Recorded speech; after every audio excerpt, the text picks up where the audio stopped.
உலக தமிழர்களுக்கு வணக்கம். நான் உங்கள் வெங்கிரத்னம். உலகத்துல எல்லாருக்குமே ஆட்டோகிராஃப் படத்துல வர்ற ஸ்னேகா மாதிரி நண்பர்கள் கிடைக்கணும் அப்படின்னு தான் நினைப்பாங்க. எப்படியாவது நம்மளோட நண்பர்கள் முன்னுக்கு வரணும், நம்மளோட உறவுக்காரர்கள் முன்னுக்கு வரணும், நம்மளை சுத்தி இருக்கிற எல்லாரும் நல்லா இருக்கணும் அப்படின்னு நினைக்கக்கூடிய அந்த கேரக்டரா ஸ்னேகா அதுல நடிச்சிருப்பாங்க. ஆனா நமக்கு வாய்க்கிறதெல்லாம் பாத்தீங்கன்னா எப்படா இவன் நாசமா போவான் அப்படிங்கிற மாதிரி தான் வாய்க்கும். அது பல பேருக்கு அப்படிதான் வாய்ச்சிருக்கு. சிலருக்கு நல்லவர்களும் இருக்காங்க, கெட்டவர்களும் இருக்காங்க அப்படிங்கிற மாதிரி தான் கலந்து இருக்கும். நீங்க வேணா பாருங்களேன், எங்கேயாவது எவனாவது ஒருத்தன் கடனை வாங்கிட்டு ஊரை விட்டு ஓடி போயிருப்பான். ஊரை சுத்தி கடனா இருக்கும், ஓடி போயிருப்பான். ஒரு 5-6 வருஷம் ஆளே இருக்க மாட்டான். திரும்பி வந்து பாத்தீங்கன்னா இடம் வாங்குவான், பெரிய பங்களா வாங்குவான், 2 காரெல்லாம் கட்டுவான்.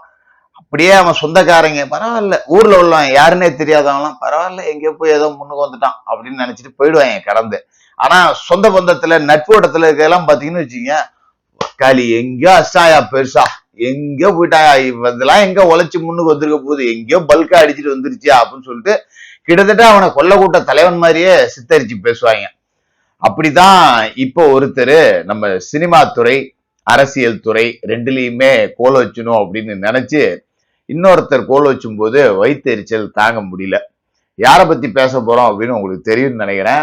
ஏன்னா இவர் பேரை சொன்னா சின்ன குழந்தையும் சொல்லும் அப்படின்னு சொல்லுவாங்க. சூப்பர் ஸ்டார் யாருன்னு கேட்டா சின்ன குழந்தையும் சொல்லும் அப்படின்னு. இப்ப இந்த ரஜினிகாந்த் அவர்களோட பிரச்சனை என்ன அப்படின்னா, குரங்கு குட்டியை விட்டு ஆழம் பார்க்கும்பாங்கல்ல, அது மாதிரி மருமவனை விட்டு இவர் ஆழம் பார்த்துட்டு இருக்காப்புல. அதோட வெளிப்பாடு தான் தனுஷ் அவர்களுடைய அரசியல் பயணம் தொடக்கம். நியாயமா நேத்தே பேசியிருக்கணும், பிறந்த நாள் அதுமா எதுக்கு பஞ்சாயத்தை ஊட்டிட்டு அப்படின்னு சொல்லிட்டு விட்டேன். ஏதோ பிறந்த தொலைஞ்ச வாழ்ந்து தொலைச்சிட்டு போ அப்படின்னு சொல்லிட்டு பிறந்த நாள் அதுமா நம்ம திட்ட வேண்டாம்னு விட்டுட்டு போயாச்சு. மேட்ரு என்ன அப்படின்னு பாத்தீங்கன்னா, ரஜினி இந்த பேர் எல்லாத்துக்குமே தெரியும், பெரிய ஸ்டார் அந்தஸ்து உள்ளவர். உண்மையிலேயே அவர் சூப்பர் ஸ்டார் தான். அவருக்கு நிகரா அந்த இடத்துக்கு இன்னொரு நபர் வரவே முடியாது. அதுலலாம் மாற்று கருத்தே கிடையாது. இவருக்கு அரசியல் ஆசை அப்படிங்கிறது எப்பவுமே இருந்துகிட்டே தான் இருக்கும். எப்படியாவது நம்ம பெரிய ஆள் ஆயிடணும் அப்படின்னு. அந்த ஆளோட போதாத நேரம் அவர் அரசியலுக்கு வரணும்னு நினைக்கும் போதெல்லாம் அம்மா ஜெயலலிதா அவர்களும் உயிரோட இருந்தாங்க, இந்த கட்டுமரம் கருணாநிதியும் உயிரோட இருந்துச்சு. இது ரெண்டையும் தாண்டி நம்ம எங்க போறது? இடையில நம்ம போய் நுழைஞ்சோம்னா லாரி சக்கரத்துல மாட்டின தவுக்கலை மாதிரி அடிச்சு போட்டுருவாங்க நம்மள. பைபாஸ் ரோட்ல பொழந்த மணிக்கே கிடக்க வேண்டியதான் அப்படின்னு சொல்லிட்டு போகல. இருந்தாலும் இந்த பீஸுக்கு அரசியல் ஆசை அப்படிங்கிறது விடவே இல்லை. படத்தெல்லாம் டயலாக் வச்சிரும், அரசியலுக்கு வாங்கினேன் நீங்க, ஆனா நீங்க வாங்கின அரசியலுக்கு அப்படின்னா ஓ சும்மாரியா அப்படிம்பாங்க. நீ சும்மாரியான்னு சொல்றதுக்கு அந்த டயலாக் கருணாநிதியை வைக்காமலே போயிருக்கிறது. அது எதுக்கு ஒரு டயலாக் ஒண்ணு வச்சுட்டு எல்லாரும் இவரை கூப்பிடுறாங்களாம், வா வா வா வான்னு. இவர் வந்து வேண்டாம் அப்படிம்பாராம், இல்லாட்டி மேல காமிச்சிருவாரு. என்ன மேல போறேன்னா, இந்த கருணாநிதி சொல்லுவாரு கடைசி காலகட்டத்துல ஒவ்வொரு எலெக்ஷனும், இதான் எனக்கு கடைசி தேர்தல், எப்படியாவது என்ன ஜெயிக்க வச்சிருக்க.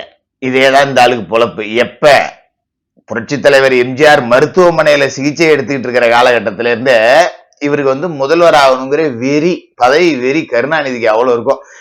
என் நண்பன் அமெரிக்காவில சிகிச்சையில இருக்காரு, ஒரு 6 மாச காலம் என்கிட்ட ஆட்சியை கொடுத்துருக்கேன், என் நண்பன் வந்த உடனே திருப்பி கொடுத்துறேன், ஒரு 6 மாசமாவது என்ன கொள்ளையடிக்க விடுங்கய்யா, எவ்வளவு நாளுதாயா நானும் எதிர்கட்சியாவே இருக்கிறதுங்கிற வைத்தறிச்சல்ல என் நண்பன் வந்த உடனே திருப்பி கொடுத்துட்றேன். ஆனா வாழ்க்கையில அந்த நண்பனோட நினைவிடத்துக்கு இவர் போனதே கிடையாது.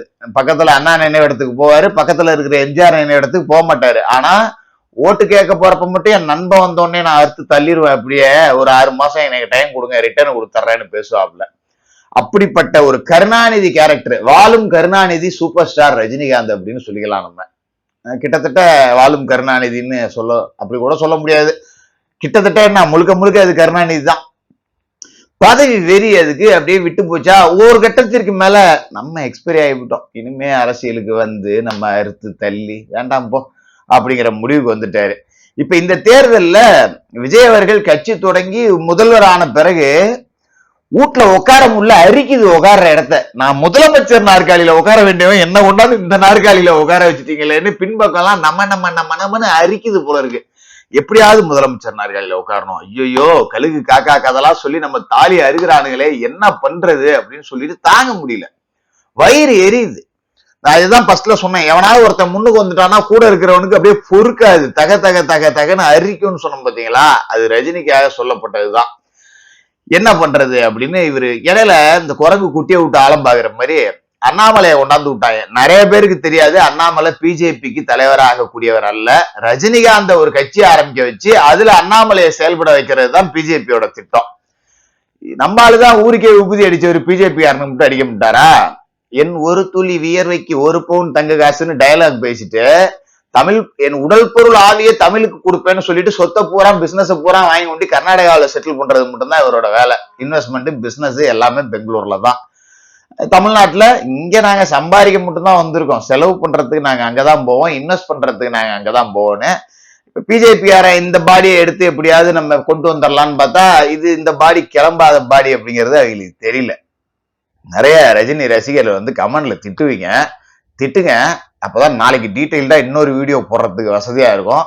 இந்த வீடியோட முடிச்சிடலாம்னு பாக்குறேன். தப்பி தவறி யாராவது சிக்கினீங்கன்னா நாளைக்கு சிறப்பான சம்பவங்கள் செஞ்சு விட்டுருவாங்கிறத ஒரு டிக்ளரேஷனாவே கொடுத்துக்கிறேன்.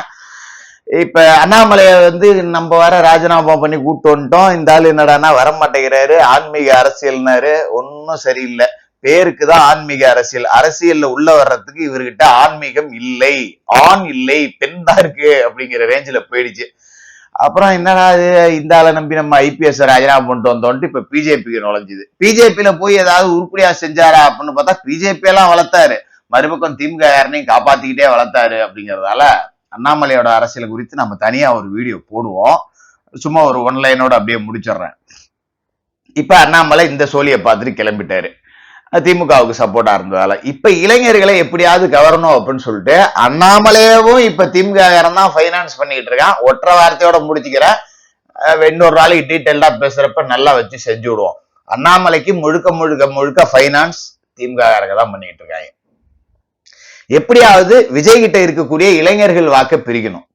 இந்த இளைய தலைமுறை ஒண்ணு சேர்ந்து நம்மள தோக்க அடிச்சுட்டாங்களே அப்படின்னு சொல்லிட்டு அப்பாவுக்கு தூக்கம் வரல. நம்ம குளத்தூர்ல நம்மளையே கொத்து புரோட்டா போட்டானுங்க, இவனுங்களை விட்டக்கூடாது அப்படின்னு சொல்லிட்டு தடுமாறுறாரு. இந்த பக்கம் மாப்பிள்ள சாரு, இந்த பக்கம் சின்னது, இந்த பக்கம் அப்பா, எல்லாரும் சேர்ந்து எப்படியாவது இளைஞர் ஓட்ட பிரிச்சிடணும் அப்படின்னு சொல்லிட்டு 4 விதமான ஆபரேஷன் அப்படிங்கறத தொடங்கி இருக்காங்க.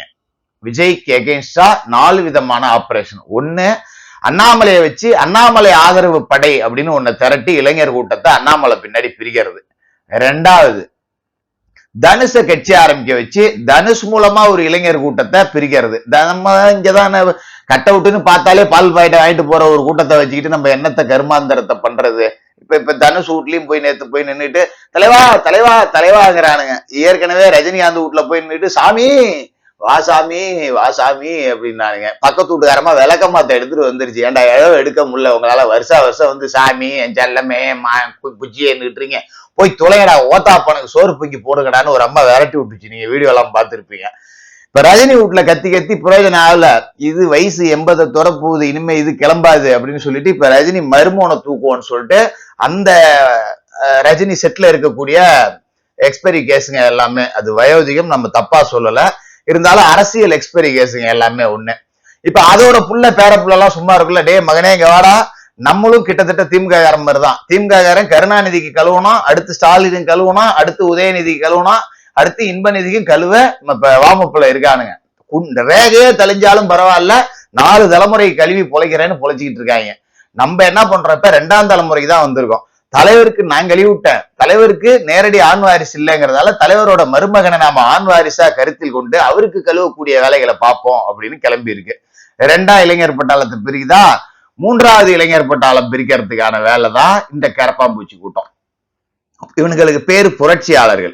இவனுக்குள்ள திமுக இருப்பான், இவனுக்குள்ள கம்யூனிஸ்ட் இருப்பான், இவனுக்குள்ள விடுதலை சிறுத்தை கட்சி இருப்பான், இவனுக்குள்ள அம்பேத்கரிஸ்ட் இருப்பான், இவனுக்குள்ள பெரியாரிஸ்ட் இருப்பான். ஆனா ஒட்டுமொத்தமா இவனுக்கு எல்லாத்தையும் சேர்த்து உட்காந்து நிப்பாட்டின்னு வச்சுக்கீங்களேன், அப்படியே பாத்தீங்கன்னா திமுக தான், வேற யாரும் கிடையாது. மாறு வேஷத்துல அங்கங்க சுத்திக்கிட்டு இருக்காங்க. போராளிகள் போர்வையில இந்த இளைஞர்களை பிரிக்கணும்னு 4வது ஒரு கூட்டம் இளைஞர்களை பிரிக்கிறதுக்கு இருக்கு. அது யாரு தெரியுமா? வேற யாரும் கிடையாது, விஜயோட கட்சிக்காரர்களே தான். நேத்து கூட பாத்தீங்கன்னா ஒரு எம்எல்ஏ, நம்ம கபில் சோளிங்கர் எம்எல்ஏ, ஒரு அப்பாவி ரிப்போர்ட்டர்கள் எல்லாம் போட்டு அடி அடின்னு அடிக்கிறாங்க. ஆனா இந்த நியூஸ் தமிழ் 24x7 அடி வாங்கறதுக்குன்னே அளவெடுத்து செஞ்ச ரிப்போர்ட்டர்கள் போல இருக்கு. குவாரிக்கு போயிட்டு போன ஆட்சியில எம்எல்ஏ பழனியாண்டி திமுக வச்சு அடிச்சு தூக்கி போட்டாங்க. செபாஸ்டியன் ஒரு பத்திரிகையாளரையும் கதிரவன் ஒரு பத்திரிகையாளரையும்.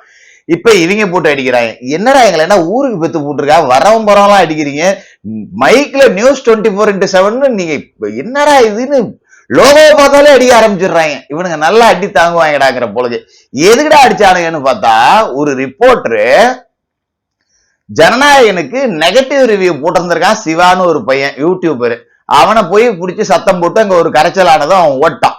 அடுத்த நாள் விஷயம் தெரிஞ்சு எம்எல்ஏ தன்னோட படைபலத்தோட எல்லாம் அப்புறம் நான் ரொம்ப ஆபாசமா தான் பேசுற மாதிரி இருக்கும். திண்ணையில கிடந்தவனுக்கு திடீர்னு வந்துச்சான் கல்யாணங்கிற மாதிரி இதெல்லாம் திடீர்னு எம்எல்ஏ ஆனதும் இதுவும் ரவுடிங்களை கூப்பிட்டு கிளம்பிருச்சுங்க. இதுல மாற்றம்னு சொல்லிட்டு ஒருத்தர் பாவம் கஷ்டப்பட்டு காலையில சாப்பாடை கட்டிக்கிட்டு 9 மணிக்கெல்லாம் ஆபீஸுக்கு வந்து உட்காந்து வேலை செஞ்சுட்டு இருக்காப்புல. இவனுங்க எல்லாமே தறிகிட்டு ஓடிக்கிட்டு இருக்கு ஒரு கூட்டம். அவனுங்களை போட்டு நீ எப்படா நெகட்டிவ் ரிவ்யூ கொடுக்குறேன்னு அவனை போட்டு அடிக்கிறானுங்க. அதை போய் நம்ம நியூஸ் 24/7 தினமலர் தினகரன் எல்லாம் அவனை அடிக்கிறத வீடியோ எடுத்ததும், ஏன்னா யூடியூபரே அடிக்கிறோம் பத்திரிகையாரனா விட்டுருவோமான்னு சொல்லிட்டு இவனோடையும் போட்டு அடிக்கிறாங்க. அப்ப அந்த திமுக காரனுக்கு உண்டான திமிரு இந்த தாவேக எம்எல்ஏ கபிலுக்கும் வந்துருச்சு அப்படிங்கிறத தெரிஞ்சுக்க முடியுதா இல்லையா? இந்த மாதிரி கூட்டம் நடா மாற்றம் நீங்க மாற்றம் மயிராட்டம் இருக்கு அப்படின்னு சொல்லிட்டு இவங்களையும் விமர்சிக்க ஆரம்பிப்பாங்க. இந்த சோழியை பாக்குறது இவனுங்க தான். இந்த அமைச்சர் ஜெகதீஸ்வரி, ஏய் ஜட்டியை அவுத்துட்டு உன்னை கொன்னுடுவேன். ஏன் ஜட்டியோட கொன்னா சாக மாட்டானா? அதே நம்ம ஜட்டியை அவுத்துட்டு கொல்றீங்க, சட்டியோடய கொல்லுங்கம்மா, பாடியை பார்க்கவாது கொஞ்சம் நல்லா இருக்கும். கரும்பம் அம்மன முட்டியா கொண்டு போட்டு எவமா பாக்குறது? அத ஒரு அமைச்சர் இப்படிதான் பேசுறதா? அதுல பாருங்க ஆப்போசிட்ல பேசுறவன் நல்லவன் மாதிரியே, அம்மா லட்சுமணனுக்கு எனக்கு எந்த தொடர்பும் இல்லம்மா, நாங்க கீரியும் பாம்புமா இருக்கம்மா அப்படின்னு அம்மா அம்மா அம்மான்னு பேசிட்டு அதை ரெக்கார்ட் பண்ணி வெளியே விட்டுருக்கான்னா கண்டிப்பா அவன் டிவிக்கே போர்வையில இருக்கக்கூடிய திமுக காரன் மாதிரிதான் அவன். எல்லாம் நாட்டை நாசம் பண்றதுக்கு ஒரு ஆட்சி அமைஞ்சிருக்கு, அதை காலி பண்றதுக்கு எப்பேற்பட்ட ஏற்கனவே ஒரு 3 கூட்டம் காத்துட்டு கிடக்கு. 4வது கூட்டமா நாங்களும் சேர்ந்து காலி பண்றோம்னு சொல்லிட்டு டிவிக்கேக்குள்ளேயே இன்னொரு கூட்டம் காலி பண்ணிக்கிட்டு இருக்கு. அப்படிங்கிறப்ப இவங்க மேல எல்லாம் நடவடிக்கை எடுக்கணும். இதையெல்லாம் நடவடிக்கை எடுக்க வேண்டிய முதலமைச்சர் எதுவும் செய்யவும் மாட்டேங்கிறாரு, திமுக காரனையும் பிடிக்க மாட்டேங்கிறாரு. யாரு சொல்லி கொடுக்குறாருன்னே தெரியல. பெருசா இத்தனை லாக்அப் டெத் நடந்திருக்கு, வாயை திறந்து பேசவும் மாட்டேங்கிறாரு. முதலமைச்சரோட துறையிலேயே அவர் வாயை திறந்து பேசல அப்படின்னா இந்த மாதிரி திமுக காரனுங்க, இந்த தனுஷ் பார்ட்டி, இந்த மாதிரி ஆட்கள் எல்லாமே சேர்ந்து ஏதாவது ஒரு குட்டி கலாட்டா பண்ணி நாட்டை நாசமாக்கக்கூடிய வேலையை செஞ்சுக்கிட்டே இருப்பாங்க. இதுக்கு அண்ணாமலை உதவியா இருப்பாப்ல, மறுபக்கம் ரஜினி உதவியா இருப்பாப்ல, தனுஷ் உதவியா இருப்பாப்ல, உங்க கட்சிக்காரனே கபில் மாதிரி எம்எல்ஏக்களும் ஜெகதீஸ்வரி மாதிரி அமைச்சர்களும் உதவியா இருப்பாங்க. இவங்க மத்தியில நீங்க ஆட்சி பண்றது ரொம்ப சிரமம். சரியான நடவடிக்கைகளை எடுத்துட்டு அப்பப்ப முதலமைச்சரோட குரல் அப்படின்னு கொஞ்சம் வெளியிலயும் வந்தாதான் நல்லா இருக்கும். செய்வீங்கிற நம்பிக்கையோட தொடர்ந்து பேசும்.